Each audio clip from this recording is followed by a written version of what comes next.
Hey guys, welcome back to Fantasy Tipped.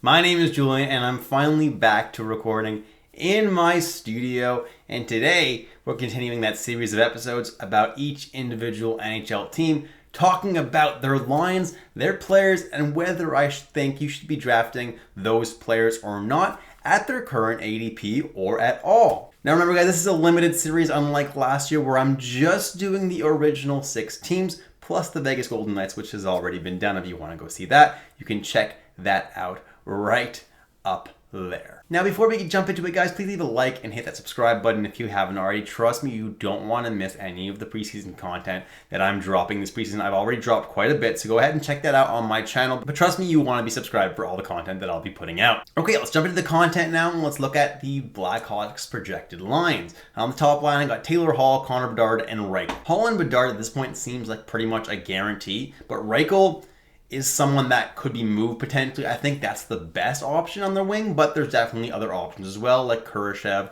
or Raddysh or even Athanasiou would work on that wing over there. Then on the second line, I have Kurashev, Tyler Johnson, and Athanasiou. And on the third line, I have Raddysh, Donato, and Blackwell. Okay, let's jump into the players now. And the highest ADP Blackhawk, there's no surprise here, it's Connor Bedard, right? He was the first overall pick, and he has had the most hype for a first overall pick since McDavid. Yes, the kid is going to be very, very, very talented in the league, and it's definitely going to be a treat to watch. However, he's going at an ADP of 42.5, and to me, that's pretty high.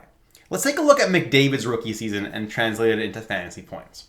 If he has exactly the same year as McDavid did, 48 points in 45 games in terms of points per game, he would have finished as the 87th best player in a hits league or a 70th best player without goalies in a non-hits league.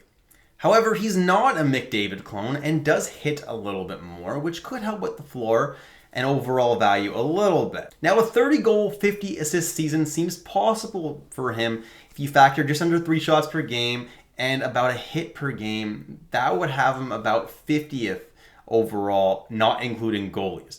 So yeah, 42.5 ADP is high. Even with those projections, which are pretty fair and pretty ambitious, he's not hitting that. So unless he really has an otherworldly season, which I don't see him having with the supporting cast around him, he's not worth drafting this high. Yeah, there's a whole lot of hype, but I would avoid him at this ADP, unfortunately. Then I have Seth Jones, who last year had a pretty bad year with only 37 points in 72 games. His ADP was 172 last year, and suddenly his ADP is 60 spots higher after having a bad year.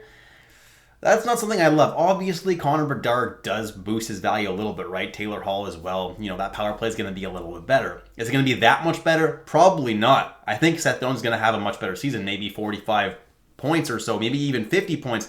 But even then, that ADP is really high, and I wouldn't draft him there. Next guy on the list is Taylor Hall, who's going at an ADP of 167.2.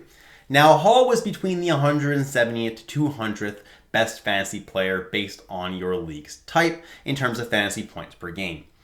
Now, he's going to get a lot of ice time this year with Connor Bedard, both on the top line and top power play. This could contribute to him definitely paying off this ADP and maybe even a little bit more. If you saw him in the playoffs, guys, he looked really, really good in the limited time that Boston actually had in the playoffs. I'm sure playing with Bedard, he'll be just as motivated to play well as he did in the playoffs, and I think he's going to have himself a really nice year. Next on the list, guys, is Lukas Reichel, who does not have an ADP, but was ranked 235 by NHL on their list.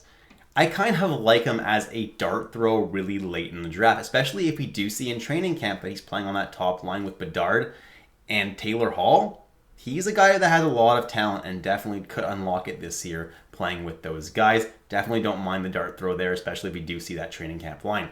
Andreas Athanasiou is the next guy. He was 256th in terms of fantasy points per game last year in non-hits leagues, 355th in hits league. So he's really not valuable in hits league at all. He could be serviceable in non-hits league if you're in an insanely deep league, because there is a small chance he's going to play with Bedard. And maybe also that top power play with Bedard, but I'm not holding my breath for that. I won't touch him, though, unless we know for sure that he's playing with Bedard or not, which he shouldn't be. I can't recommend him really right now. Petr Mrazek is the next guy, and he should have the grip on that starter job in Chicago. Obviously, Soderblom is a little bit of a worry as well because he's a young upcoming guy who they might want to give some games to because, well, Mrazek's an old veteran, and Chicago's not expected to win this year anyway. So they might end up splitting 50-50 between the two of them, but whoever ends up playing better is probably going to be the guy who they go to the most often. And right now I would say Mrazek has the edge there. So if you want to draft him super late in the draft after pretty much every goalie from every other team has been taken, it's not the worst pick in the world, right? If you need a starting goalie, he is one at the moment. And especially in points-based leagues, that may not be the worst decision in the world because Chicago should be significantly better this year. Then I do have Arvid Soderblom, like I just discussed, guys. He may get the starting position at some point this year. As of right now, though, it is Mrazek's job, so I wouldn't draft Soderblom. Someone that we could be seeing on a waiver wire video in the first few weeks, though, if he does outplay Mrazek. Philipp Kurashev and Raddysh are two guys who they had okay years, I guess. Kurashev, 25 points. Raddysh had a much better year with 37 points. But unless they play with Bedard, I can't see them having that much value this year. Yeah, you can make the argument for Raddysh. I've seen people make the argument for Raddysh. I'm not seeing it, okay? Obviously, he did well last year because there was nobody else, so he was the guy who had to score points. Somebody has to score points. Yes, if he plays with Bedard, he may have some value, but as of right now, I'm not holding my breath for either of these guys. And that's it, guys. Thank you so much for watching all the way through. If you enjoyed the content today, please leave a like and hit that subscribe button if you haven't already. Trust me, guys, you're going to want to be subbed for all the preseason content I have in store for you. Thanks again, and I'll catch you in the next episode of Fantasy Tipped.